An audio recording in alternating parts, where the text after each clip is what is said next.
বিভূতিভূষণ বন্দ্যোপাধ্যায়ের গল্প উইলের খেয়াল। দেশ থেকে রবিবারে ফিরছিলাম কলকাতায়। সন্ধ্যার আর বেশি দেরি নেই। একটু আগে থেকেই প্ল্যাটফর্মে আলো জ্বেলেছে। শীতও খুব বেশি। এদিকে এমন একটা কামরায় উঠে বসেছি যেখানে দ্বিতীয় ব্যক্তি নেই যার সঙ্গে একটু গল্পগুজব করি। আবার যার তার সঙ্গে গল্প স্বল্প করে আনন্দও হয় না। আমার দরের কোনো লোকের সঙ্গে গল্প করে কোনো সুখ পাইনি। কারণ তারা যে কথা বলবে সে আমার জানা। তারা আমারই জগতের লোক। আমার মতোই লেখাপড়া তাদেরও। আমার মতোই কেরানিগিরি কি স্কুল মাস্টারি করে আমারই মতো শনিবারে বাড়ি এসে আবার রবিবারে কলকাতায় ফেরে। তারা নতুন খবর আমায় কিছুই দিতে পারবে না। সেই একঘেয়ে কলকাতায় মাছের দর, এমসিসির খেলা, ইস্ট বেঙ্গল সোসাইটির দোকানে শীতবস্ত্রের দাম, চণ্ডীদাস কি সাবিত্রী ফিল্মের আলোচনা, এসব শুনলে গা বমি বমি করে। বরং বেগুনের ব্যাপারী কি কন্যা দায়গ্রস্ত বৃদ্ধ পাড়া গেঁয়ে ভদ্রলোক, কি দোকানদার, এদের ঠিকমতো বেছে নিতে পারলে কথা বলে আনন্দ পাওয়া যায়। কিন্তু বেছে নেওয়া বড় কঠিন। কন্যা দায়গ্রস্ত ভদ্রলোক ভেবে যার কাছে গিয়েছি, অনেক সময় দেখেছি তিনি ইন্স্যুরেন্সের দালাল। একা বসে বিড়ি খেতে খেতে প্ল্যাটফর্মের দিকে চেয়ে আছি। এমন সময় দেখি আমার বাল্যবন্ধু শান্তিরাম হাতে একটা ভারী বোঁচকা ঝুলিয়ে কোন গাড়িতে উঠবে ব্যস্তভাবে খুঁজে বেড়াচ্ছে। আমি ডাকতেই এই যে বলে একগাল হেসে আমার কামরার সামনে এসে দাঁড়িয়ে বললে, বোঁচকাটা একটুখানি ধরো না ভাই কাইন্ডলি। আমি তার হাতের বোঁচকাটা হাত বাড়িয়ে গাড়িতে তুলে নিলাম। পেছনে পেছনে শান্তিরামও হাঁপাতে হাঁপাতে উঠে আমার সামনের বেঞ্চিতে মুখোমুখি হয়ে বসল। খানিকটা ঠান্ডা হয়ে আমার দিকে হাত বাড়িয়ে বললে, বিড়ি আছে? কিনতে ভুলে গেলাম তাড়াতাড়ি। আর ক মিনিট আছে? 6:45 না রেলওয়ের? আমি ছুটছি সেই বাজার থেকে, আর ওই ভারী বোঁচকা, প্রাণ একেবারে বেরিয়ে গিয়েছে। কলকাতায় বাসা করা গিয়েছে ভাই। শনিবারে শনিবারে বাড়ি আসি। বাগানের কলাটা মূলোটা যা পাই নিয়ে যাই এসে। সেখানে তো সবই হু হু, বুঝলে না? দাঁতন কাঠিটা এস্তেক তাও নগদ পয়সা। প্রায় 3-4 দিনের বাজার খরচ বেঁচে যায়। এই দেখো, ওল, পুঁইশাক, কাঁচা লঙ্কা, পাটালি। দেখি দেখি দেশলাইটা। শান্তিরামকে পেয়ে খুশি হলাম। শান্তিরামের স্বভাবই হচ্ছে একটু বেশি বকা, কিন্তু তার বকুনি আমার শুনতে ভালো লাগে। সে বকুনির ফাঁকে ফাঁকে এমন সব পাড়া গাঁয়ের ঘটনার টুকরো ঢুকিয়ে দেয় যা গল্প লেখায় অতি চমৎকার উপাদান। ওর কাছে শোনা ঘটনা নিয়ে 2-1টা গল্প লিখেছিও এর আগে। মনে ভাবলাম, শান্তিরাম এসে ভালোই হয়েছে। একা 4 ঘন্টা রাস্তা যাব, তাতে এই শীত। তাছাড়া এই শীতে ওর মুখের গল্প জমবেও ভালো। হঠাৎ শান্তিরাম প্ল্যাটফর্মের দিকে মুখ বাড়িয়ে ডাকতে লাগলো, অবনী, ও অবনী, এই যে এই যে এই গাড়িতে এসো। কোথায় যাবে? গুটি 3-4 ছেলে মেয়ে, এক 25-26 বছরের স্বাস্থ্যবতী ও সুশ্রী একটি পাড়া গাঁয়ের বউ আগে আগে, পিছনে একটি ফর্সা একহারা চেহারার লোক, সবার পিছনে বাক্স পেঁটরা মাথায় জন্দুই কুলি। লোকটি আমাদের কামরার কাছে এসে দাঁড়িয়ে হেসে বললে, এই যে দাদা, কলকাতা ফিরছেন আজই? আমি আমি একবার ওদের নিয়ে যাচ্ছি 5 ঘড়ার ঠাকুরের থানে। মসলতপুর স্টেশনে নেমে যেতে হবে, বাস পাওয়া যায়। দলটি আমাদের গাড়ির পাশ দিয়ে এগিয়ে গিয়ে খালি একটা ইন্টার ক্লাস কামরায় উঠল। শান্তিরাম চেয়ে চেয়ে দেখে বললে, তাই অবরি এখানে এলো না? ইন্টার ক্লাসের টিকিট কিনা? আঙ্গুল ফুলে কলা গাছ একেই বলে। ওই অবনীদের খাওয়া জুটত না, আজ দল বেঁধে ইন্টার ক্লাসে চেপে বেড়াতে যাচ্ছে। ভগবান যাকে দেন, আমাদের বোঁচকা বয় সার। গাড়ি ছাড়ল। সন্ধ্যার পাতলা অন্ধকারে পাম্পিং ইঞ্জিনের শেড, কেবিন ঘর, ধূমাকীর্ণ কুড়ি লাইন শট শট করে দুপাশ কেটে বেরিয়ে চলেছে। সামনে সিগন্যালের সবুজ বাতি, তারপর দুপাশে আখের ক্ষেত, মাঠ, বাবলা বন। শান্তিরামের গলার সুর শুনে বুঝলাম সে গল্প বলার মেজাজে আছে। ভালো করে আলোয়ান গায়ে দিয়ে বসলাম, উৎসুক মুখে ওর দিকে চেয়ে রইলাম। শান্তিরাম বললে, অবনীকে এর আগে দেখনি? নিশ্চয়ই দেখেছ, ছেলেবেলায়। ও আমাদের নিচের ক্লাসে পড়তো আর বেশ ভালো ফুটবল খেলতো। মনে নেই? ওর বাবা কোর্টে নকল নবিশি করতেন। সংসারের অভাব অনটন টানাটানি বেড়েই চলেছিল। সেই অবস্থায় অবনীর বিয়ে দিয়ে বউ ঘরে আনলেন। বললেন, কবে মরে যাব, ছেলের বউয়ের মুখ দেখে যাই। বাঁচলেনও না বেশি দিন, এক পাল পুষ্যি আর এক রাশ দেনা ছেলের ঘাড়ে চাপিয়ে দিয়ে সংসার থেকে বিদায় নিলেন। তারপর কি কষ্টটাই গিয়েছে ওদের। অবনী পাশ করতে পারলে না, চাকরিও কিছু জুটল না। হরিণখালির বিলের এক অংশ ওদের ছিল অনেক কাল আগে থেকে। শোলা হতো সেখানে। সেই বিলের শোলা ইজারা দিয়ে যে কটা টাকা পেত তাই ছিল ভরসা। ওদের গাঁয়ে চৌধুরী পাড়ায় নিধিরাম চৌধুরী বলে একজন লোক ছিল। গাঁয়ে তাকে সবাই ডাকত নিশু চৌধুরী। নিশু চৌধুরীর কোনো কুলে কেউ ছিল না। বিয়ে করেছিল দুবার, ছেলেপুলিও হয়েছিল, কিন্তু টেকেনি। ওর বাবা সেকালে নিমকির দারোগা ছিল। বেশ দুপয়সা কামিয়ে বিষয় সম্পত্তি করে গিয়েছিল। তা সালিয়ানা প্রায় ১,০০০-১,২০০ আয়ের জমা। আম কাঁঠালের বাগান, বাড়িতে ৩টে গোলা, এক একটা গোলায় ১.৫ পাট ২ পাট করে ধান ধরে, ২টো পুকুর, তেজারতি কারবার। নিশু চৌধুরী ইদানিং তেজারতি কারবার গুটিয়ে ফেলে জেলার লোন অফিসে নগদ টাকাটা রেখে দিত। সেই নিশু চৌধুরীর বয়স হলো, ক্রমে শরীর অপটু হয়ে পড়তে লাগল। সংসারে মুখে জলটি দেবার একজন লোক নেই। আবার পাড়াগাঁয়ের ব্যাপার জানো তো, পয়সা নিয়ে বাড়িতে কাউকে খেতে দেওয়া এর রেওয়াজ নেই। তাতে সমাজে নিন্দে হয়, সে কেউ করবে না। নিশু চৌধুরী এখন একবার অসুখে পড়ে দিন কতক বড় কষ্ট পেলে। এইসব দিকের পাড়াগাঁয়ের জানো তো ভায়া, না পাওয়া যায় রাঁধুনি বামুন, না পাওয়া যায় চাকর। পয়সা দিলেও মেলানো যায় না। দিন ১০-১২ ভুগবার পর উঠে একটু সুস্থ হয়ে নিশু চৌধুরী অবনীকে বাড়িতে ডাকলে। বললে, বাবা অবনী, আমার কেউ নেই, এখন তোমরা ৫ জন ভরসা। তা তোমার বাবা আমায় ছোট ভাইয়ের মতো দেখতেন। তোমাদের পাড়ায় তখন যাতায়াতও ছিল খুব। তারপর এখন শরীরও হয়ে পড়েছে অপটু। তোমাদের যে গিয়ে খোঁজ খবর করব তাও আর পারিনে। তা আমি বলছি কি, আমার যা আছে সব লেখাপড়া করে দিচ্ছি তোমাদের। নাও, নিয়ে আমাকে তোমাদের সংসারে জায়গা দাও। তুমি আমার দিনুদার ছেলে, আমার নিজের ছেলের মতোই। তোমাকে আর বেশি কি বলবো বাবা। অবনী আশ্চর্য হয়ে গেল। নিশু চৌধুরীর নগদ টাকা কত আছে কেউ অবশ্যই জানে না, কিন্তু বিষয় সম্পত্তির আয়, ধান এসব যা আছে এ গায়ে এক রায়দের ছাড়া আর কারো নেই। সমস্ত সম্পত্তি লিখে দিতে চায় নিশু চৌধুরী তার নামে। অবনীর মুখ দিয়ে তো কথা বেরুল না খানিকক্ষণ। তারপর বললে, আচ্ছা কাকা, বাড়িতে একবার পরামর্শ করে এসে কাল বলবো। নিশু চৌধুরী বললে, বেশ বাবা, কিন্তু এসব কথা এখন যেন গোপন থাকে। পরদিন গিয়ে অবনী জানালে এ প্রস্তাবে তাদের কোনো আপত্তি নেই। নিশু চৌধুরী বললে, বৌমা তাহলে রাজি হয়েছেন? দেখো তাহলে, আমার একটা সাধ আছে, সেটা বলি। আমার এত বড় বাড়িখানা পড়ে আছে, অনেকদিন এতে মা লক্ষ্মীদের চরণ পড়েনি, ঠিকমতো সন্ধেও পড়ে না। তোমাদের বাড়িটাও তো ছোট, ঘর তরে কুলোয় না, তাছাড়া পুরনোও বটে। তোমরা আমার এখানে কেন এসো না সব শুদ্ধ? তোমারই তো বাড়িঘর হবে। তোমাকেই সব দিয়ে যখন যাব, তখন এখন থেকে তোমার নিজের বাড়ি তোমরা না দেখলে নষ্ট হয়ে যাবে যে। এ প্রস্তাবেও অবনী রাজি হল। একটা ভালো দিন দেখে সবাই এ বাড়িতে চলে এলো। অবনীর বউ নিশু চৌধুরীর বাড়ি কখনো দেখেনি, কারণ সে ও পাড়ার বউ। এ পাড়ায় আসবার দরকার তেমন হয়নি কখনো। ঘরবাড়ি দেখে বউ যেমন অবাক হয়ে গেল, তেমনি খুশি হল। নিশু চৌধুরীর বাবা রোজগারের প্রথম অবস্থায় শখ করে বাড়ি উঠিয়েছিলেন। তখনকার দিনে সস্তা গন্ডার বাজার ছিল, দেখে অবাক হবার মতো বাড়ি করেছিলেন বটে। পাড়াগাঁয়ের পক্ষে অবশ্যই।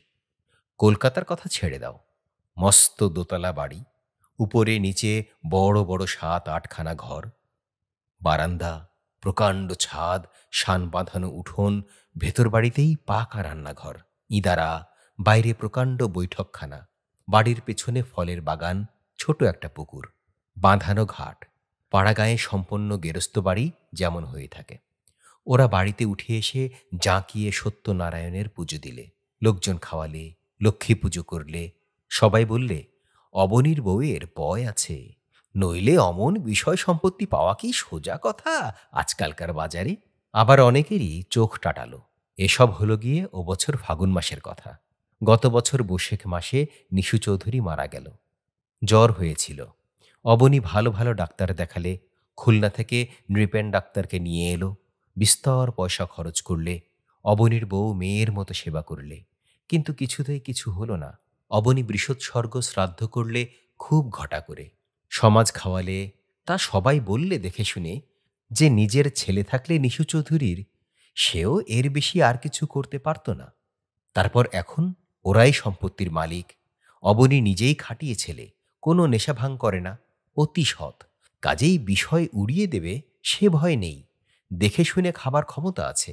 তাই বলছিলাম, ভগবান যাকে দেন তাকে এমনি করেই দেন। ওই অবনীর বউ আঁচল পেতে চাল ধার করে নিয়ে গিয়েছে আমার মাসিমাদের বাড়ি থেকে। আমার মাসিমার বাড়ি ওদের একই পাড়ায় কিনা, তাঁরই মুখে সব শুনতে পাই। আর তারাই এখন দেখো ইন্টার ক্লাসে। ভগবান যখন যাকে। অবনীর বউটি খুব ভালো, অত্যন্ত গরিব ঘরের মেয়ে ছিল, পড়েছিল তেমনি গরিবের ঘরে। সে নাকি মাসিমার কাছে বলেছে, যা কোনোদিনও স্বপ্নেও ভাবিনি দিদি, তাই যখন হলো এখন ভাবি ভগবান সব বাঁচিয়ে বর্তে রাখলে হয়। গরিব লোকের কপাল ভরসা করতে ভয় পাই দিদি। প্রথম যেদিন বাড়িতে ঢুকলাম, দেখি এ যেন রাজবাড়ি। অত ঘর দোর, অত বড় জানালা দরজা, এতে আমার ছেলেমেয়েরা বাস করতে পারবে? জানো তো কি অবস্থায় ছিলাম। তোমার কাছে আর কি লুকোবো, এ যেন সবই স্বপ্ন বলে মনে হয়েছিল। এখন ব্রত নামটা করে ২-১০ জন ব্রাহ্মণের পাতে দুমুঠো ভাত দিয়ে যদি ভালোই ভালোই দিনগুলো কাটাতে পারি, তবে তো মুখ থাকে লোকের কাছে। সেই আশীর্বাদ করো তোমরা সকলে। সন্ধ্যার অন্ধকার চারিদিকে খুব গাঢ় হয়েছে। ট্রেন হু হু করে মাঠের অন্ধকার মাঠ, বাঁশবন, বিল, জলা, আখের ক্ষেত, মাঝে মাঝে ঘন অন্ধকারের মধ্যে জোনাকি জলা ঝোপ পার হয়ে উড়ে চলেছে। মাঝে মাঝে ছোট ছোট গ্রাম, খড়ে ছাওয়া ২০-৩০টা চালাঘর এক জায়গায় জড়াজড়ি করে আছে। ২-৪টা ১০টা মিটমিটে আলো জ্বলে অন্ধকারে ঢাকা, গাছপালায় ঢাকা গ্রামগুলোকে কেমন একটা রহস্যময় রূপ দিয়েছে। একটা বড় গ্রামের স্টেশনে অবনী তার বউ ও ছেলে মেয়েকে নিয়ে নেমে গেল। স্টেশনের বাইরে একখানা ছইওয়ালা গরুর গাড়ি দাঁড়িয়ে আছে, বোধহয় ওদেরই জন্য। অবনীর বউকে এবার প্ল্যাটফর্মের তেলের লণ্ঠনের অস্পষ্ট আলোয় দেখে আরও বেশি করে মনে হলো যে মেয়েটি সত্যি সুশ্রী। বেশ ফর্সা রং, সুঠাম বাহু দুটির গড়ন, চলনভঙ্গি ও গলার সুরের সবটাই মেয়েলি। এমন নিখুঁত মেয়েলি ধরনের মেয়ে দেখবার একটা আনন্দ আছে, কারণ সেটা দুষ্প্রাপ্য। ট্রেনখানা প্রায় ১০ মিনিট দাঁড়িয়ে রইল। একজন লোক হারিকেন লণ্ঠন নিয়ে ওদের এগিয়ে নিতে এসেছিল। ওরা তার সঙ্গে স্টেশনের বাইরে যেতে গিয়ে ফটক খোলা না পেয়ে দাঁড়িয়ে রইল, কারণ যিনি স্টেশন মাস্টার তিনিই বোধহয় টিকিট নেবেন যাত্রীদের কাছ থেকে। ফটকে চাবি দিয়ে তিনি গার্ডকে দিয়ে প্ল্যাটফর্মের মধ্যে আঁধারে লণ্ঠনের আলোয় কি কাগজপত্র সই করাচ্ছিলেন। তারপর ট্রেন আবার চলতে লাগলো। আবার সেই একই রকম ঝোপঝোপ অন্ধকারে ঢাকা ছোটখাটো গ্রাম, বড় বড় বিল, বিলের ধারে বাগদিদের কুঁড়ে। আমার ভারী ভালো লাগছিল। এই সব অজানা ক্ষুদ্র গ্রামে ঘরে ঘরে অবনীর বউয়ের মতো কত গৃহবধূ ভারবাহী পশুর মতো উদয়াস্ত খাটছে। হয়তো পেট পুরে দুবেলা খেতেও পায় না। ফর্সা কাপড় বছরে পরে হয়তো ২ দিন কি ৩ দিন, হয়তো সেই পুজোর সময় একবার। কোনো স্বাদ আহ্লাদ পুরে না মনের, কিছু দেখে না, জানে না, বোঝে না, মনে বড় কিছু আশা করতে শেখেনি। বাইরের দুনিয়ার কিছু খবর রাখে না। পাড়া গাঁয়ের ডোবার ধারের বাঁশ বাগানের ছায়ায় জীবন তাদের আরম্ভ। তাদের সকল সুখ দুঃখ আনন্দ আশা নিরাশার পরিসমাপ্তিও ওইখানে। অবনীর বউ গৃহস্থ বধূদের একজন, অন্তত ওদের একজনও তার সাধের স্বর্গকে হাতে পেয়েছে। অন্ধকারের মধ্যে আমি বসে বসে এই কথাই ভাবছিলাম। আমি কল্পনা করবার চেষ্টা করলাম অবনীর বউকে। যখন সে প্রথম নিশু চৌধুরীর বাড়িতে এলো, কি ভাবলে অত বড় বাড়িটা দেখে, অত ঘর দোর? যখন প্রথম জানলে সংসারের দুঃখ দূর হয়েছে, প্রথমে যখন সে তার ছেলে মেয়েদের ফর্সা কাপড় পরতে দিতে পারলে, আমি কল্পনা করলাম ১০ ঘরার হাট থেকে অবনী বড় মাছ, সন্দেশ, ছানা কিনে বাড়িতে এসেছে। অবনীর বউ এই প্রথম সচ্ছলতার মুখ দেখলে। তার সে খুশি ভরা চোখ মুখ অন্ধকারের মধ্যে দেখতে পাচ্ছি। ট্রেন আরেকটা স্টেশনে এসে দাঁড়িয়েছে। শান্তিরাম আলোয়ান মুড়ি দিয়ে জড়সড় হয়ে বসে আছে, মাঝে মাঝে ঢুলছে। স্টেশনে পানের বোঝা উঠছে। শান্তিরামকে বললাম, শান্তিরাম, ঘুমোচ্ছ নাকি? আমি একটা গল্প জানি, এই রকমই। তোমার গল্পটা শুনে আমার মনে পড়েছে সেটা। শুনবে? কিন্তু শান্তিরাম এখন গল্প শুনবার মেজাজে নেই। সে আরামে ঠেস দিয়ে আরও ভালো করে মুড়িসুড়ি দিয়ে বসল। সে একটু ঘুমোবে। পূর্ণবাবুর কথা আমার মনে পড়েছে শান্তিরামের গল্পটা শুনবার পরে এখন। পূর্ণবাবু আমিন ছিল। পাটনায় আমরা একসঙ্গে কাজ করেছি। পূর্ণবাবুর বয়স তখন ছিল ৫০ কি ৫২ বছর। পাটনায় আমরা একসঙ্গে কাজ করেছি। পূর্ণবাবুর বয়স তখন ছিল ৫০ কি ৫২ বছর। লম্বা রোগা চেহারা, পেজায় আফিম খেত, দাঁত প্রায় সব পড়ে গিয়েছিল, মাথার চুল সাদা, নাক বেশ টিকলো। অমন সুন্দর নাক কিন্তু আমি কম দেখেছি। রং না ফর্সা না কালো। পূর্ণবাবু কম মাইনে পেত। এখানে কোনো রকমে চালিয়ে বাড়িতে তার কিছু টাকা না পাঠালেই চলবে না। কাজেই তার পরনে ভালো জামা কাপড় একদিনও দেখিনি। পূর্ণবাবু নিজে রেঁধে খেত। একদিন তার খাবার সময় হঠাৎ গিয়ে পড়েছি।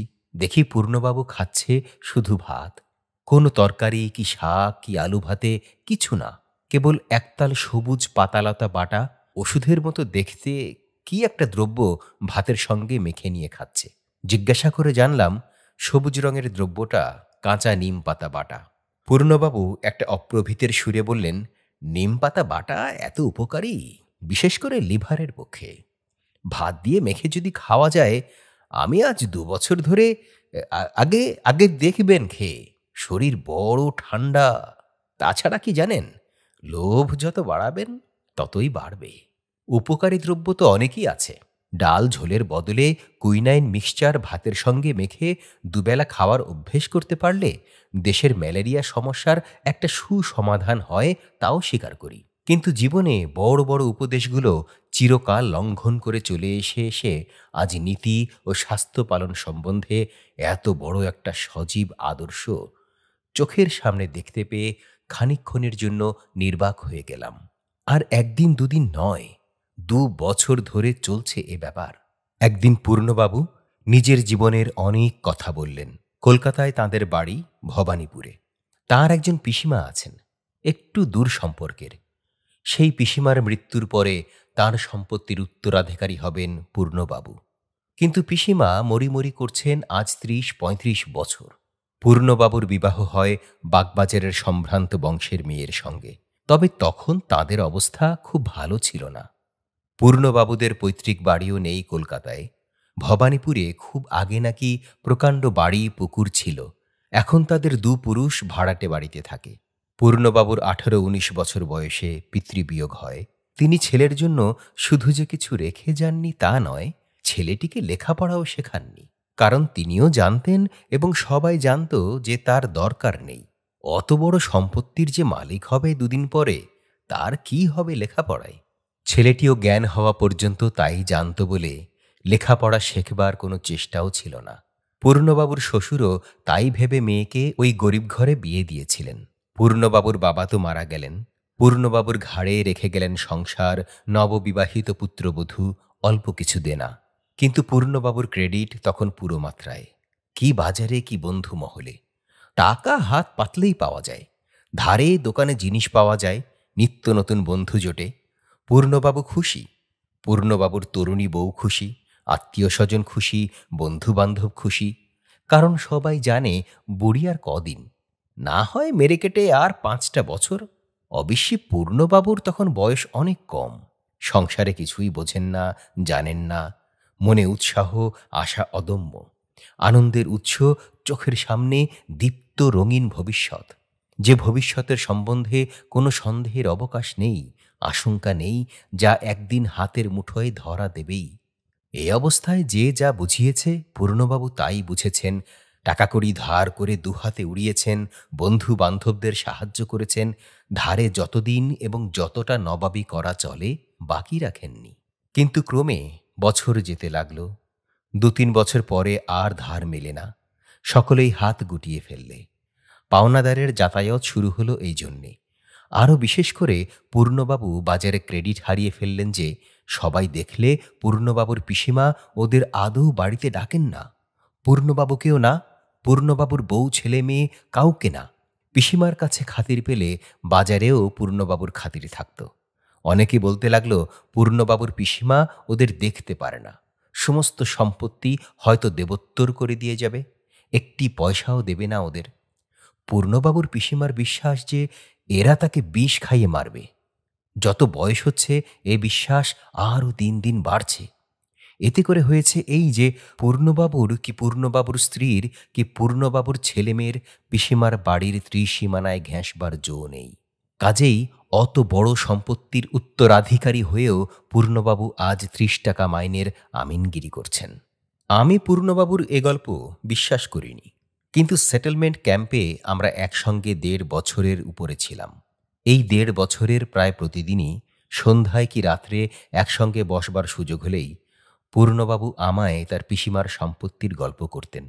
কখন কোনটা হয়তো বলে ফেলেছেন ৬ মাস আগে, তার মনে থাকবার কথা নয়। আবার আজ যখন নতুন কথা বলছেন ভেবে বললেন, তখন খুঁটিনাটি ঘটনাগুলো ৬ মাস আগের কাহিনীর সঙ্গে মিলে যেত। নানা টুকরো কথার জোড়াতালি মিলিয়ে এই ১.৫ বছরে পূর্ণবাবুর সমস্ত গল্পটা আমি জেনেছিলুম। একদিন তিনি বসে আগাগোড়া গল্প আমায় করেননি। সে ধরনের গল্প করার ক্ষমতাও ছিল না পূর্ণবাবুর। সেই থেকে পূর্ণবাবুর দুর্দশার সূত্রপাত হল। বন্ধুবান্ধব ছেড়ে গেল, শ্বশুরবাড়িতে খাতির কমে গেল, সংসারে দারিদ্র্যের ছায়া পড়ল। দু একজন হিতৈষী বন্ধুর পরামর্শে পূর্ণবাবু আমিনের কাজ শিখতে গেলেন। বউ ছেলেকে বাপের বাড়ি পাঠিয়ে দিলেন। এসব আজ ৩০ বছর আগের কথা। এই ৩০ বছরে পূর্ণবাবু আমোদপ্রিয়, শৌখিনচিত্ত, অপরিণামদর্শী যুবক থেকে কন্যা দায়গ্রস্ত, রোগ জীর্ণ, অকাল বৃদ্ধ, দারিদ্র্যভারে কুজ দেহ, ৩০ টাকা মাইনের আমিনে পরিণত হয়েছেন। এখন আর মনে তেজ নেই, শরীরে বল নেই, খেলে হজম করতে পারেন না, চুল অধিকাংশই পেকে গিয়েছে। কষের অনেকগুলো দাঁত পড়ে গেলেও পয়সার অভাবে বাঁধাতে পারেন না বলে গালে টোল খেয়ে যাওয়ায় বয়সের চেয়েও বুড়ো দেখায়। বাড়ির অবস্থাও ততোধিক খারাপ। ১৫ টাকা ভাড়ার এঁদো ঘরে বাস করার দরুন স্ত্রী ছেলেমেয়ে সকলেই নানা রকম অসুখে ভোগে, অথচ উপযুক্ত চিকিৎসা হয় না।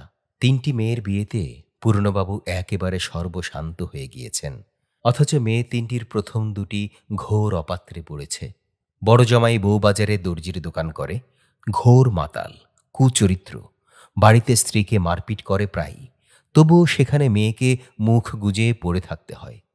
বাপের বাড়ি এলে শোবার জায়গাই দেওয়া যায় না। মেজ জামাই মাতাল নয় বটে, কিন্তু তার ১ পয়সা রোজগারের ক্ষমতা নেই। রেলে সামান্য কি চাকুরি করে। সে সংসারে সবাই একবেলা খেয়ে থাকে, তাই নাকি অনেক দিন থেকে নিয়ম, আর একবেলা সকালে মুড়ি খায়। মেজ মেয়ের দুঃখ পূর্ণবাবু দেখতে পারেন না বলে মাঝে মাঝে তাকে বাড়িতে আনিয়ে রাখেন। সেখানে এলে তবু মেয়েটা খেতে পায় পেট পুরে দুবেলা। আজকাল প্রায়ই জ্বরে ভোগে, শরীরও খারাপ হয়ে গিয়েছে। ডাক্তার আশঙ্কা করছে থাইসিস। বুড়ি পিসিমা কিন্তু এখনো বেঁচে, এখনো বুড়ি গঙ্গা স্নানে যায়, নিজের হাতে রেঁধে খায়, বয়স ৯০-এর কাছাকাছি, কিন্তু এখনো চোখের তেজ বেশ, দাঁত পড়েনি। বুড়ি একেবারে অশ্বত্থামার পরমায়ু নিয়ে জন্মেছে। এদিকে যারা তার মরণের পানে উৎসুক দৃষ্টিতে বসে আছে, তাদের জীবন ভাঁটিয়ে শেষ হতে চলল। সেটেলমেন্টের কাজ ছেড়ে পাটনা থেকে চলে এলাম। পূর্ণবাবু তখনও সেখানে আমিন। বছর ৩ পরে একদিন গয়া স্টেশনে পূর্ণবাবুর সঙ্গে দেখা। দুপুরের পর এক্সপ্রেস আসবার সময় স্টেশনের প্ল্যাটফর্মে পায়চারি করছি। একটু পরেই ট্রেনটা এসে দাঁড়ালো। পূর্ণবাবু নামলেন একটা সেকেন্ড ক্লাস কামরা থেকে।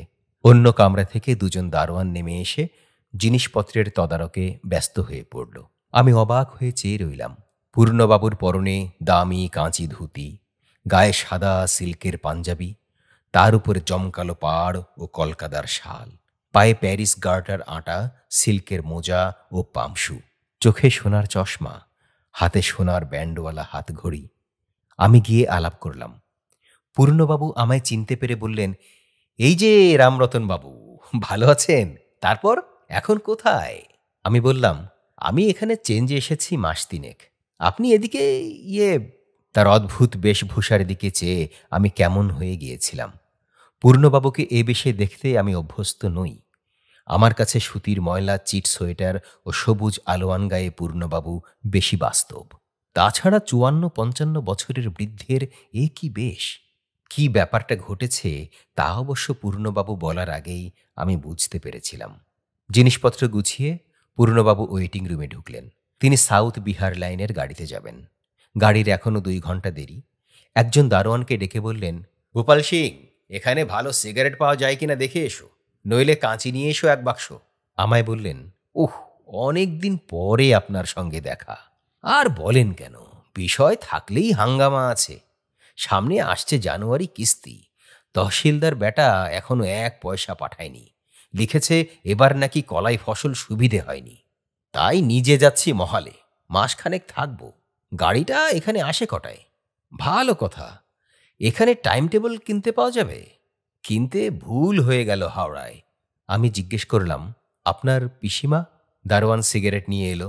পূর্ণবাবু একটা সরু ও সুদীর্ঘ হোল্ডার বার করলেন, আমার দিকে একটা সিগারেট এগিয়ে দিয়ে বললেন, আসুন। তারপর সিগারেট ধরিয়ে আরামে ধোঁয়া ছেড়ে বললেন, পিসিমা মারা গিয়েছেন আর বছর কার্তিক মাসে। তারপর থেকেই বিষয় আশয়ের ঝঞ্ঝাটে পড়েছি। নিজে না দেখলে কি জমিদারি টেকে? আর এই বয়সে ছুটোছুটি করতে পারিনি। একটা ভালো কাজ জানা লোকের সন্ধান দিতে পারেন রামরতনবাবু? টাকা 40 মাইনে দেব, খাবে থাকবে। ওয়েটিং রুমে বসে পূর্ণবাবু 2 বোতল লেমনেড খেলেন এই শীতকালে। একবার দারোয়ানকে দিয়ে গরম জিলিপি আনালেন দোকান থেকে, একবার নিমকি বিস্কুট আনালেন, আর একবার নিজে স্টেশনের বাইরের দোকান থেকে 1 ডজন কমলা লেবু কিনে আনলেন। আমায় প্রতিবারেই খাওয়ানোর জন্য পিড়াপিড়ি করলেন, কিন্তু আমার শরীর খারাপ, খেতে একেবারেই পারিনে। সে কথা জানিয়ে ক্ষমা চাইলাম। একটু পরেই পূর্ণবাবুর ট্রেন এসে পড়ল। দিন 15-20 পরে আবার বেড়াতে গিয়েছি স্টেশনে। সেদিন শীত খুব পড়েছে, বেশ জ্যোৎস্না, রাত 8টার কম নয়। স্টেশনের রাস্তা যেখানে ঠেকেছে সেখানে চপ কাটলেট চায়ের দোকান থেকে কে আমার নাম ধরে ডাকলে, ও রামরতনবাবু, এই যে এদিকে এদিকে। ফিরে চেয়ে দেখি পূর্ণবাবু একটা কোণে টেবিলে বসে। পূর্ণবাবুর মাথায় একটা পশমের কান ঢাকা টুপি, শালের কমফোর্টার গলায় জড়ানো, হাতে দস্তানা। আমায় বললেন, আসুন আসুন, কিছু খাওয়া যাক। আজ ফিরে এলাম মহল থেকে, এই রাতের গাড়িতে ফিরব কলকাতায়। কিছু খাবেন না? না না না না, খেতেই হবে, কিন্তু সেদিন তো কিছু খেলেন না। এই বয়, ইদারাও। আমাকে জোর করে পূর্ণবাবু চেয়ারে বসালেন। তারপর তার নিজের জন্যে যা খাবার দিলে তা দেখে আমার তো হৃৎকম্প উপস্থিত হলো। এত খাবেন কি করে পূর্ণবাবু এই বয়সে? আর একটা অতি বাজে দোকানে খান আষ্টেক চপ, খান 4 কাটলেট, 1 প্লেট মাংস, পাউরুটি, ডিমের মামলেট, পুডিং, কেক, চা। তিনি কিছু বাদ দিলেন না। আমাকে দেখিয়ে বললেন, এই বাবুকো ওয়াস্তে 1 প্লেট মাটন আর 3 পিস। আমি সবিনয়ে বললাম, আমার শরীর তো জানেন পূর্ণবাবু, আমি ওসব কিছু। আ, আরে তা হোক, শরীর টরির করলে কি চলে? খান খান, মাংসটা বেশ করেছে। কলকাতায় মাংস রাখতে জানে না মশাই রেস্টুরেন্ট। আমি ঝাল পছন্দ করি, কলকাতায় শুধু মিষ্টি। খেয়ে দেখুন মাংসটা, কাটলেটে এরা কাঁচা লঙ্কা বাটা দিয়েছে, ভারী চমৎকার খেতে। এই বয়, আর 2টো কাটলেট। কথাটা শেষ হবার আগেই তার বেজায় কাশির বেগ হলো। কাশতে কাশতে দম আটকে যায় আর কি।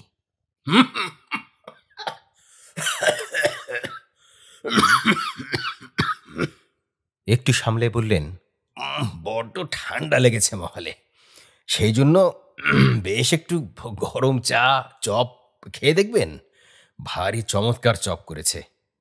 এই বয়। আমি কথাটা মুখ ফুটে বললাম, পূর্ণবাবু, আপনার শরীরে এসব খাওয়া উচিত নয়, আর এই ধরনের দোকান তো খুব ভালো নয়। চা বরং 1 কাপ খান, কিন্তু এগুলো খেলে। পূর্ণবাবু হেসে উড়িয়ে দিলেন, খাবো না কি বলেন রামরতনবাবু? খাবার জন্যেই সব। শরীরকে ভয় করলেই ভয়, ওসব ভাবলে কি আর। আপনিও যেমন। রেস্টুরেন্ট থেকে বার হয়ে এসে আমায় নিচু সুরে বললেন, কিছু মনে করবেন না রামরতনবাবু, একসঙ্গে অনেক দিন কাজ করেছি এক জায়গায়। এখানে কোনো ভালো বাইজির বাড়িটারি জানা আছে? থাকে তো চলুন না আজ রাতটা। শুনেছি পশ্চিমে নাকি ভালো ভালো। কলকাতায় না হয় আজ নাই গেলাম। আমি বুঝিয়ে বললাম, পশ্চিমের যেসব জায়গায় ভালো বাইজি থাকে গয়া সে তালিকায় পড়ে না। বিহারের কোথাও নয়, কাশী, লখনৌ, দিল্লি, ওদিকেই সত্যিকার বাইজি বলতে যা বোঝায় তা আছে। পূর্ণবাবু বললেন, পাটনাতে নেই? আমার তাই মনে হয়। এদিকে আর কোথাও নেই? না হয় এমনি আর কোথাও। কোথাও কিছু নেই, আমি ঠিক জানি। পূর্ণবাবুকে আরও বেশি বৃদ্ধ দেখাচ্ছিল। আমি তার বাড়িতে কে কেমন আছে জিজ্ঞেস করলাম। থাইসিসের রোগী সেই মেয়েটিকে বাড়িতে চিকিৎসা করাচ্ছেন। বড় ছেলেটি বাপের সঙ্গে ঝগড়া করে নিরুদ্দেশ হয়ে গিয়েছে আজ বছর ২। সম্পত্তি পাবার আগেই কাগজে কাগজে বিজ্ঞাপন দিয়ে তার খোঁজ করেছেন।